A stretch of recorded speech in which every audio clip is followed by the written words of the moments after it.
Hey guys, it's Godbars here, the self-proclaimed hip-hop historian, and this is the 10th episode of my series where I grab a vinyl from my collection, talk about why I love it, what influence it had, and what its place is in the grand scheme of hip-hop. While I just talked about 3 6 Mafia a couple videos ago, I thought a fun album to bookend this first group with would be another really influential Southern hip-hop act who shared 3 6 Mafia's affinity for horror references, but kind of incorporated it in a different way. Of course, I'm talking about Geto Boys, the legendary hip hop trio comprised of Scarface, Willie D, and formerly Bushwick Bill, who unfortunately is one of the many legends that we've lost in the last few years. While practically all of their output in the 90s was top tier, their most beloved album is probably 1991's We Can't Be Stopped, which has one of the hardest album covers in modern music. If you're unfamiliar with the background for this picture, it basically came after Bushwick Bill shot his own eye out, and this is when he was in the hospital from that, and it was not staged or fake in any way. He was really barely conscious when they took this picture. While that album is one of the best classics Southern hip hop has to offer, I've struggled for a long time to find that vinyl, at least for a relatively decent price, as well as their following album, Till Death Do Us Part. For a long time, I'd struggled even to get the album I'm talking about today, The Resurrection. But while this album might not be quite as beloved as some of the others, it's a personal favorite of mine, and I think it's really where they perfected the horror themes that popped up on We Can't Be Stopped on a song like Chucky. This album takes the dark horror movie quality of that song and cranks it up to 10 for the whole project. All three of the members had embarked on their solo careers at this point, and this was somewhat of a reunion album. These guys have the type of voices and styles that sound like they were destined to be together. It's so hard to imagine this album with any one of them removed. Everyone does their part on the assignment here. Willie D has one of those in-your-face flows that complements his aggressive delivery, and Scarface has a similar vocal tone, but he has a slightly more laid-back, calm, and confident killer vibe.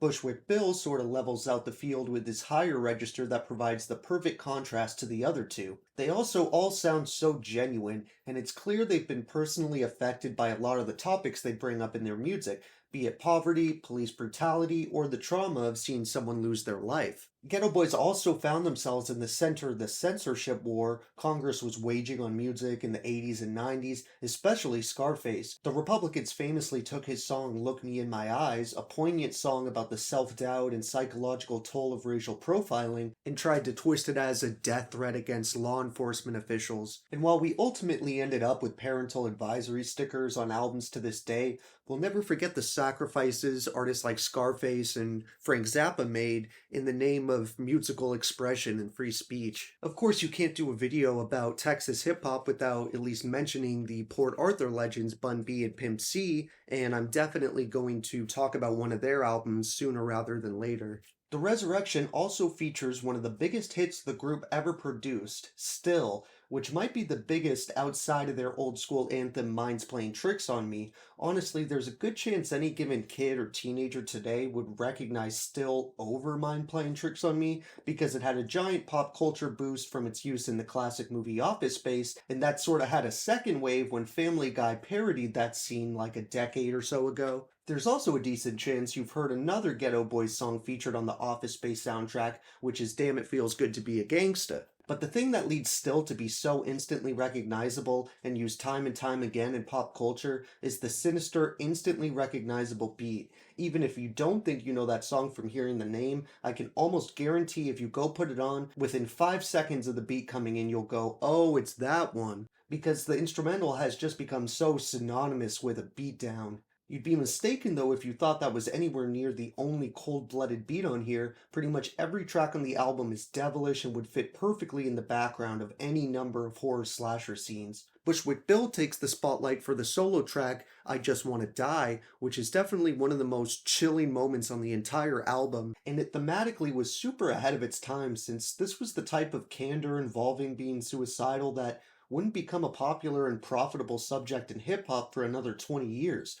One of the coldest lines in the entire genre of hip hop, in my opinion, happens to be on this song, which is when Bill says, I felt this way before, but it died out, so I shot my fucking eye out. referring to the quite real situation that I mentioned earlier. The original founding members of Ghetto Boys actually featured a completely different lineup outside of Bushwick Bill, including the Sire Jukebox, DJ Ready Red, and Prince Johnny C.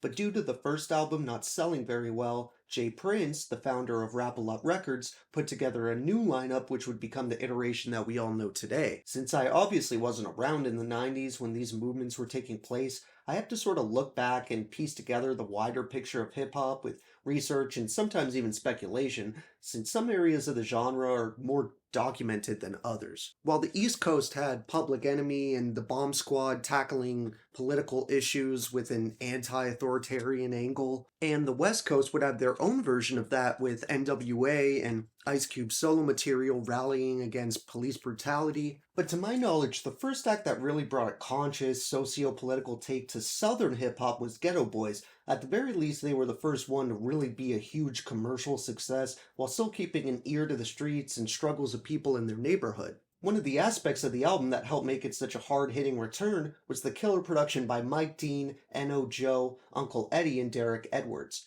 I think you could make a strong argument that while the Resurrection isn't as raw and dusty as their earlier output, to me it's the difference between like a found footage B-style movie like The Blair Witch Project and a high-budget, high-concept piece of horror like The Shining. They're both completely valid and enjoyable as thrillers, yet the style and way they go about achieving that terror are vastly different. That isn't to say that Ghetto Boys were necessarily reinventing the wheel or anything. It's more that they took all the qualities that already made them a top name in Southern hip hop and polished them into their tightest collection of bangers to date.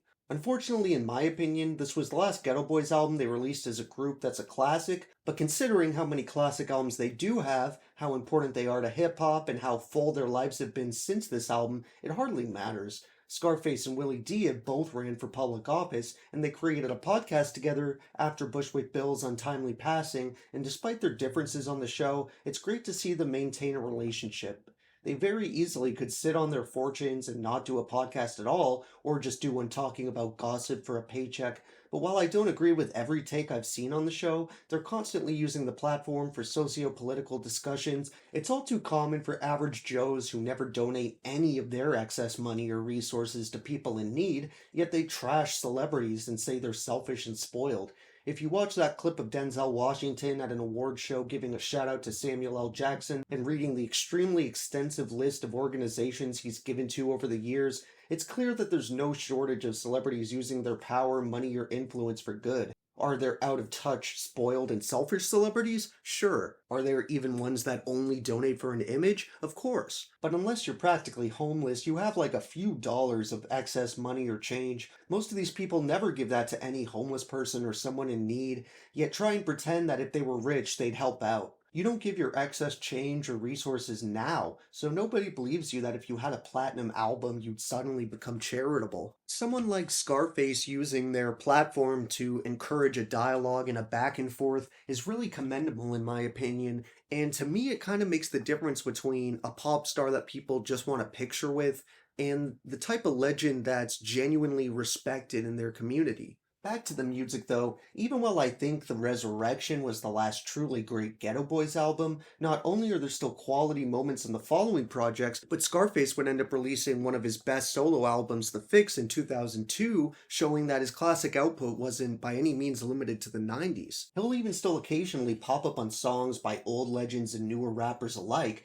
and while all three Ghetto Boys members are hip-hop royalty, Scarface is someone who's long maintained a spot on my all-time favorite top 10 rapper list, and I don't see him getting pushed off at any time soon. While this album doesn't have one dull moment anywhere on it, I would have to name my three favorite songs as Still, Open-Minded, and I Just Wanna Die. Thank you for watching my 10th video. If you're new here, I've talked before about how these first 10 videos were mostly just personal favorites from the 90s and 2000s, but from now on I'm gonna do it in groups of 10 for different eras. So these next 10 are going to be all modern albums from 2010 to like 2020, and then the next 10 are going to be albums from the 80s, then the 90s. So next up, I'm going to show my personal favorite album from the last decade, and it's a relatively underground one. So tune in next time if you want to hear about that. Be sure to like, subscribe, and let me know what your favorite songs off this album are. And don't forget to have a great day, and I'll see you next time, okay? All right.